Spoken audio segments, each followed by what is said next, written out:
আমাদের মধ্যে অনেকেই নিজেদেরকে খুব মেধাবী এবং প্রতিভাবান মনে করেন, কিন্তু কথা হচ্ছে যে আপনার মেধা ও ট্যালেন্ট এই দুটো জিনিস থাকলেই যথেষ্ট নয়। সময়ের সাথে তাল মিলিয়ে চলা এবং প্রতিনিয়ত নিজেকে আপডেট রাখা অত্যন্ত জরুরি।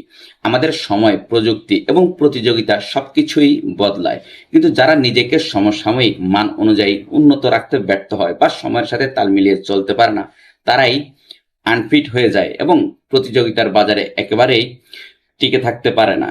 এখন করণীয় কি? করণীয় হচ্ছে যে নিজেকে সবসময় আপডেট রাখুন, নতুন দক্ষতা, নতুন জ্ঞান এবং সময়ের চাহিদার সঙ্গে নিজেকে মানিয়ে নিতে হবে। আর আপনার প্রতিভা বা মেধা থাকলেই হবে না, আপনার ভিতরে প্রতিনিয়ত চেষ্টা এবং শেখার আগ্রহ থাকতে হবে। আর পরিবর্তনকে গ্রহণ করুন। যারা পরিবর্তনের সাথে নিজেকে মানিয়ে নিতে পারে তারাই জীবনে সফল হয়। আরেকটা ব্যাপার হচ্ছে যে প্রতিযোগিতার বাজারে টিকে থাকা।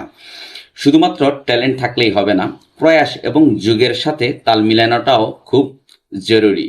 সুতরাং আপনার যতই মেধা বা ট্যালেন্ট থাকুক না কেন, আপনি যদি যুগের সাথে তাল মিলিয়ে চলতে না পারেন তাহলে আপনি আনফিট হয়ে যাবেন। তাই প্রতিনিয়ত নিজেকে আপডেট করুন। আর শেখার অভ্যাসটা যেন থেমে যাওয়া কখনোই উচিত নয়। Thanks for watching.